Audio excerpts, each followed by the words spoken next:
बाहर निकालो बुढ़िया डायन को, अभी निकालो बाहर। अचानक घर के बाहर लोगों का शोर सुनकर अपना गमछा कमर में लपेटते हुए सादो दरवाजा खोलकर आंगन में निकला। अभी ठीक से सुबह भी नहीं हुई थी उस दिन।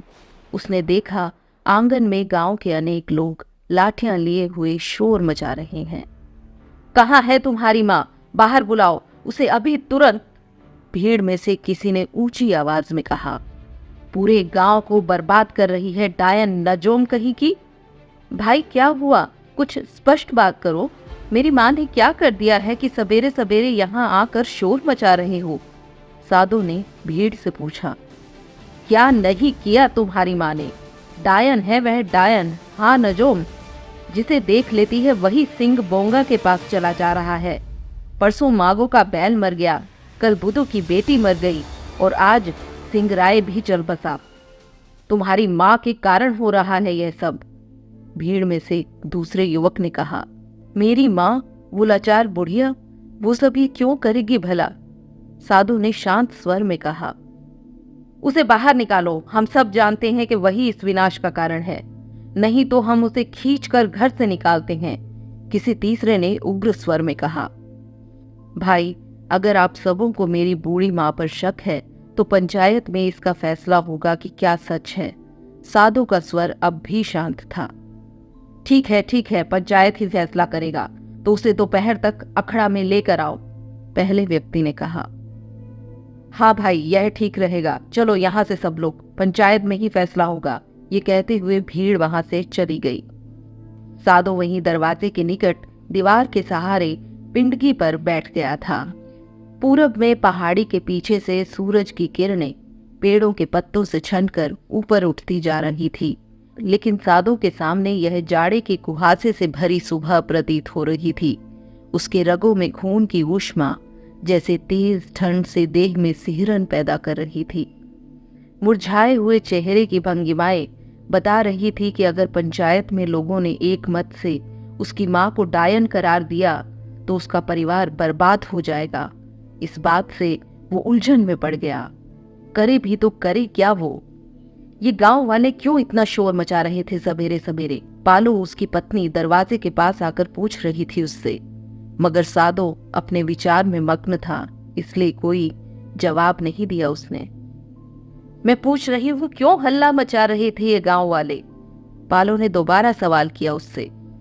ओह, अचानक जैसे होश में आकर साधो बोला। गांव के लोगों का वही अंधविश्वास हुआ कुछ किसी और कारण से, और वो लोग दोष दे रहे हैं हमारी माँ डायन है। क्या? माँ को ये लोग डायन बता रहे हैं? पालो भी आश्चर्य में पड़ गई। साथ में उसकी आवाज में थोड़ा गुस्से का भाव भी उभर आया था उसी क्षण। कौन बोल रहा था? मेरे सामने बोलता तो टांगी से बतिया देते। हरामजादा, पाजी, पागल, क्यों ऐसा बोल रहे थे वे? साधो पिंडकी से उठ खड़ा हुआ। उसने अपनी घरनी को गांव वालों द्वारा माँ के बारे में किए गए आरोपों के बारे में सुना दिया। अरे ऐसा कैसे सीधा आरोप लगा देंगे? बिफर पड़ी थी पालो। किसी का बैल मर गया तो उसका दोष हम पर? ऐसा नहीं हो सकता कभी। कोई बीमारी होगी, कुछ गलत खा लिया होगा बैल ने, या कोई जहरीला सांप बिच्छू ने काट दिया होगा जंगल में, कुछ भी हो सकता है। यह तो गांव वालों की ज्यादती है। फिर किसी की बेटी मर गई तब भी हम पर आरोप। कहीं पानी में देर तक खेल रही होगी बच्ची, ठंड लग गई होगी, बुखार चढ़ गया होगा उसे, माँ बाप ने देखा नहीं उसे, अब किसी और कारण से भी मर सकती है बच्ची। उसकी जिम्मेदारी हमारी माँ पर ऐसे ही लगा देंगे ये लोग। पालो के स्वर में कर्कशता आने लगी थी उस पल। बोलते बोलते गुस्से के कारण उसका स्वर कांपने लगा था। गांव में दोपहर के समय पंचायत है, वहीं इसका फैसला होगा। साधु की आवाज में बेबसी झलक रही थी स्पष्ट रूप से। अभी से हार मान गया था वो। गांव में कोई सुनने वाला नहीं था उसके पक्ष में। वो भीतर ही भीतर महसूस करने लगा था। अभी से चिंता मत करो, दोपहर होने में देर है। अभी हाथ मुंह धोकर बासी भात खाकर थोड़ा खेतों की ओर चले जाना। पालू ने उसकी ओर सखुआ दातुन बढ़ाते हुए कहा। बेमन से दातुन का टुकड़ा दांतों के बीच चबाता हुआ पुआल मचान की ओर बढ़ गया था साधो। मचान से बैलों के लिए पुआल गिराने के बाद उसने खूंटे में रस्सों से बंधे बैलों को खोल दिया था। रात भर की खामोशी के बाद पुआल की ओर लपक पड़े थे दोनों बैल। भूखे थे दोनों। रात में पुराने डडका में रखे माड़ का ढक्कन भी हटा दिया। पुआल खाने के बाद बैलों को प्यास लगने लगती है और वे एक दूसरे की ओर धकियाते हुए डटका में मुंह लगा देते हैं। इस बीच दातुन चबाता और थूकता हुआ रोजमर्रा के काम करता जा रहा था साधु। जल्दी से लोआड़ी खा लो, खेतों की ओर जाना है। मच्छिया और गहरी छिपी में बासी भात के साथ कोयनार साग की सब्जी रखती हुए पालो बोली तो जल्दी से मुंह धोकर बैठ गया था साधु। खेतों की ओर से लौटा तो सूरज इमली के पेड़ के ऊपर चढ़ चुका था। उसे स्मरण हो आया कि दोपहर में अखड़ा जाकर पंच और गांव वालों के सवालों का सामना करना पड़ेगा। वो बेचैन हो उठा। भीतर ही भीतर खींच रहा था गांव वालों की नासमझी पर। घर पहुंचकर उसने लोटे में पानी लेकर चेहरा और मुंह धोया। कंधे में लटके गमछे से मुंह चेहरा पोंछकर दरवाजे के पीछे से उसने बांस का डंडा उठाया और अखड़ा की ओर चल दिया। पंचायत बैठ चुकी थी अखड़ा में। सब कोई एक साथ अपनी बातें रखने के लिए सुगबुगा रहे थे, लेकिन मुखिया लखना ने देर न करते हुए सबको शांत रहने का निर्देश दिया। मामला गंभीर है, सब चुपचाप रहेंगे, एक एक कर अपनी बात रखें। सबके सवालों का जवाब साधु को देना है। इसके बाद लाको, सोमरा और बुधू ने अपनी शिकायतें रखी। किसी का बैल मर गया तो किसी की बेटी। जवाब देना था साधु को। एकदम चांदो बुढ़िया का ही काम है जिसके कारण मेरी बेटी मर गई। बुधू ने अपना आरोप पंचायत के सामने रखा। मेरा बैल भी उसकी बुरी नजर से मरा है। दूसरे ने अपना पंजा मारा। अगर वो गांव में रही तो एक एक कर और भी बुरी घटना हो सकती है। मेरा तो यही कहना है कि बुढ़िया को मार डाला जाए। हाँ हाँ, बुधू बिल्कुल ठीक कह रहा है। बुढ़िया गांव में रही तो बहुत बुरा होगा। भीड़ में कई स्वर एक साथ उभरने लगे थे। मामला तो बहुत गंभीर है साधो, तुम्हारा क्या कहना है? मुखिया ने सबकी बातें सुनने के बाद साधो से पूछा। हम क्या कहें? मेरी बूढ़ी माँ किसी का अहित कैसे सोचेगी भला? वो खुद कमजोर और लाचार है। साधु की आवाज में विवशता थी। नहीं नहीं, चांदो बुढ़िया डायन है। भीड़ में लोग जोर जोर से बोलने लगे। मुखिया को फैसला सुनाना था। गांव में बहुमत की सुनी जाती है। साधु बेचारा अकेला था उस नासमझ भीड़ में। पंचायत के निर्णय के अनुसार कठिन सजा थी साधु के लिए कि वो अपनी माँ को मार डाले। अगर वो ऐसा नहीं करेगा तो गांव वाले मिलकर उसकी माँ को मार डालेंगे। साधु के लिए ये आदेश असहनीय था। भला कोई किसी और के कहने पर अपनी माँ को कैसे मार डालेगा? लेकिन पंचायत ने फैसला सुना दिया कि सुबह तक वो अपनी माँ को मार डाले, नहीं तो सुबह होने पर गांव के लोग उसे मार देंगे। भारी मन से अपने घर लौट रहा था साधु। उसके पैर उठ नहीं रहे थे। ऐसे लग रहा था मानो उसके पैरों पर मड़ुआ पीसने वाले जाता के भारी पत्थर बांध दिए गए हों। वो चिंता मग्न था। बहुत कम समय रह गया था उसके सामने। गांव की पंचायत के फैसले को अमल में लाए या स्वयं कोई ऐसा रास्ता निकाले इस समस्या से बचने के लिए। तेज गर्मी के दिनों में बालू और तेज हवाओं से बनने वाले हुल्लासी बवंडर के बीच फंस गया था साधु। पत्नी द्वारा बार बार आग्रह करने के बावजूद एक और भोजन नहीं निगल सका उस रोज वो।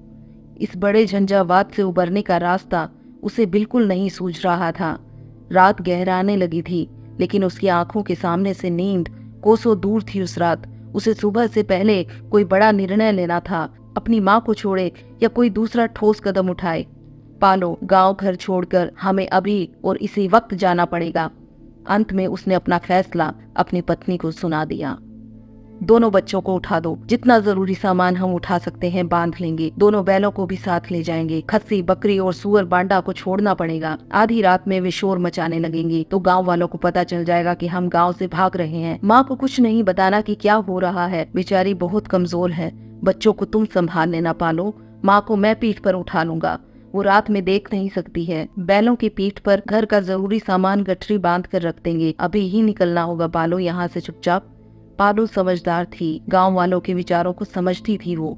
अगर वो साधु का साथ नहीं देगी इस समय तो शायद उसके पूरे परिवार को अपनी जान गंवानी पड़ेगी। जितना संभव हुआ उसने सामान उठाया।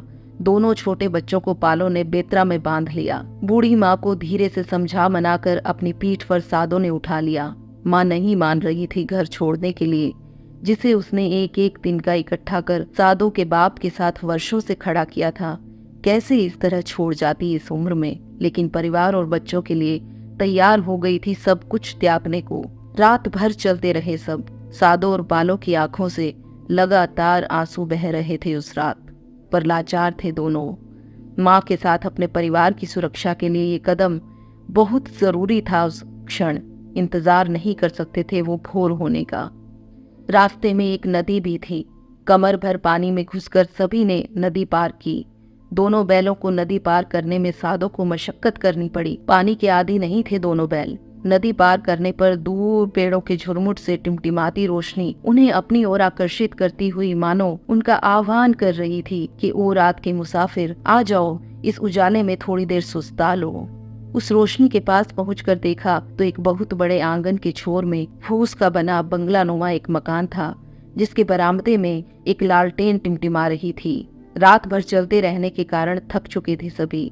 अनायास उनके कदम उस बंगले की ओर बढ़ गए थे। कौन है वहां इतनी रात गए? कौन है? ये सवाल करता दरवाजा खोलकर एक अधेड़ व्यक्ति बाहर निकला। वो कोई गोरा आदमी था जो स्थानीय बोली में पूछ रहा था। लालटेन उठाकर उस गोरे व्यक्ति ने सादों और पालों की ओर आते हुए फिर पूछा, कहाँ से आ रहे हो इतनी रात? ओह, आप सब पूरे परिवार के साथ हैं। बड़ी विपत्ति में लगते हैं आप लोग शायद। घबराइए मत, यहाँ आप लोग सुरक्षित हैं। डरिए नहीं, आइए इधर बरामदे में आ जाइए। वो गोरा व्यक्ति व्यथित होकर भी उनका स्वागत कर रहा था। सादों को राहत मिली उसकी आवाज सुनकर। उसे लगा कि वो गोरा व्यक्ति भला आदमी है। सादों ने कुछ उत्तर नहीं दिया। उसने अपनी पत्नी पालो की ओर देखा और उसे बरामदे की ओर आगे बढ़ने का इशारा किया। पालो बच्चों को बेतरा से नीचे उतार कर बरामदे में लिटा दी। दोनों बच्चे बेखबर अभी भी सो रहे थे। सादो दोनों बैलों को लेकर किनारे जाकर एक पेड़ से बांधाया। फिर बूढ़ी माँ को पीठ से उतारकर चादर पर, जिसे पालो ने बिछा दिया था, लिटाने की कोशिश करने लगा, लेकिन उसकी माँ उठकर बैठ गई। वो विस्मित नजरों से चारों ओर देखने की कोशिश कर रही थी। आप लोग बैठिए, मैं अभी आता हूँ, बिल्कुल ही चिंता मत कीजिए। ये कहते हुए वो गोरा व्यक्ति मकान के भीतर चला गया। थोड़ी देर बाद वो एक बड़े से जग में चाय लेकर लौटा। साथ में 2-3 मग भी थे। यह चाय लेकर आया हूँ, आप लोग दूर से थक कर आए हैं, चाय पीने से आपकी थकान दूर हो जाएगी। अभी कुछ बोलने की जरूरत नहीं, जब सुबह हो जाएगी तो हम दिन में बात करेंगे। चाय पीकर आप यहीं बरामदे में आराम कीजिए। मैं दरी का बंदोबस्त कर देता हूँ आपके सोने के लिए। अभी सुबह होने में थोड़ी देर है, उस गोरे व्यक्ति ने बड़ी नम्रता से कहा। पारो ने जग लेकर सभी के लिए मगों में चाय बांट दी और खुद भी पीने लगी। थोड़ी देर में वो गोरा व्यक्ति एक पुरानी दरी ले आया। अभी इसे बिछाकर आप लोग सो जाइए, हम सुबह बात करेंगे। इतना कहकर वो भीतर अपने कमरे की ओर चला गया, उन्हें उनके सवालों के घेरे में छोड़कर। सादो और पालो थक कर चूर चूर हो चुके थे। इसके बावजूद सादो की आंखों से नींद कोसों दूर थी। इतनी दूर अपने गांव घर को छोड़ आया था वो, उधर की चिंता भी तो लगी थी उसे। लेकिन संतोष इस बात का था उसे कि उसने अपनी बूढ़ी माँ के साथ अपने पूरे परिवार को गांव वालों के अंधविश्वास के जोखिम से बचा लिया था, सही सलामत। कोसों चलने के बाद ये गोरा भला मानस उनके रास्ते में आ गया, न जान न पहचान, बगैर पूछे कुछ भी। उसने अपने घर में उनके परिवार को पनाह दे दी थी, उस बेबस घड़ी में। कौन है ये भला आदमी? उसके मन में सवालों के बादल घुमड़ने लगे थे। पालो दरी के ऊपर एक चादर बिछाकर अपने छोटे बच्चों को सुला चुकी थी। उससे पहले उसने अपनी सास के लिए भी एक किनारे अलग से चादर बिछा दी थी। कुछ क्षण वो अपनी सास के हाथ पैर भी सहलाती रही। उसे मालूम था बुढ़ापे में बूढ़ी माँ का शरीर अकड़ जाता है। अपने घर में रहती तो रोज रात को सोने से पहले सरसों के तेल से अपनी सास के पूरे शरीर की मालिश करती थी वो। पास में मुर्गे ने पहली बार बांग दिया था। साधु सुनकर चींक कर उठ बैठा था अपनी जगह। उसे लगा गांव के लोगों ने उसके मकान को चारों ओर से घेर लिया है। सभी के हाथों में तीर धनुष, तरोड़ी, बलवा तो कोई न कोई हथियार थे। वो भयभीत हो पसीना पसीना हो गया था उस पल। उसे लगा अब गांव वाले उसकी माँ के साथ उसके परिवार को भी मार डालेंगे, उसके मकान को भी जला डालेंगे वो लोग। क्या हुआ? बगल में लेटी पालो ने उठते हुए पूछा। अभी भोर होने में देर है, सो जाओ। उसका स्वर शांत था। वैसे वो भी सादों की तरह चिंतित और व्याकुल थी उस समय। पिछले दिन की काली सुबह से अब तक वो बहुत बेचैन थी, लेकिन अपने पति को हिम्मत बंधाने के लिए स्वयं को स्थिर रखने का लगातार प्रयास करती रही।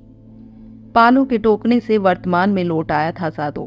वो फिर अपनी जगह लेटकर सुबह होने का इंतजार करने लगा। पो फट चुकी थी, लेकिन सादो अभी भी सो रहा था।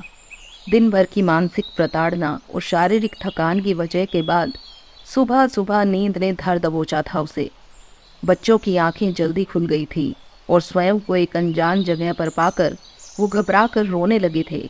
उनका रोना सुन पालो की नींद अचानक खुल गई और वो अपनी जगह उठ बैठी थी, किसी अनजान भय से।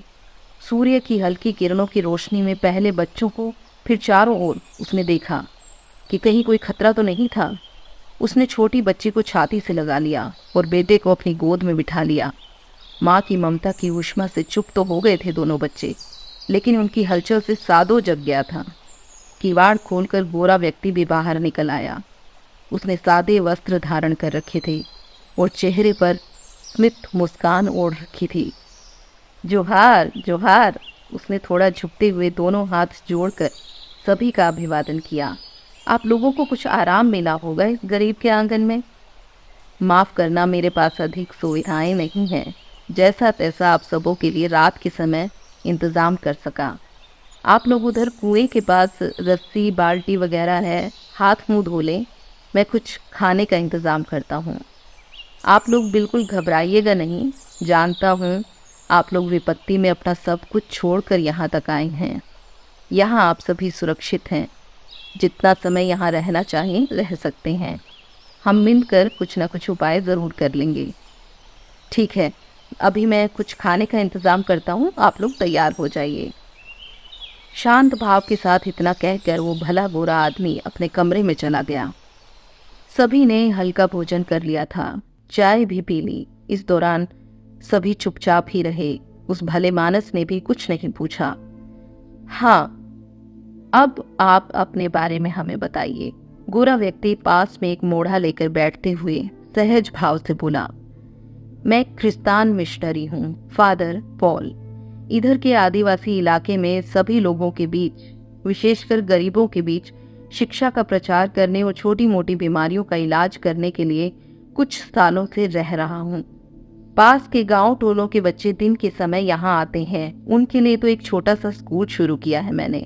कुछ माताएं और बहनें भी आती हैं जिन्हें बांस की टोकरी और सजावट की चीजें बनाने का तरीका सिखाने की कोशिश हो रही है, ताकि उनकी आमदनी का कुछ जरिया बने। सादो और पालो उन्हें एक टक देखते हुए सुन रहे थे। बोला किसी ने नहीं अब तक। संभवतः अभी भी सदमे में थे दोनों।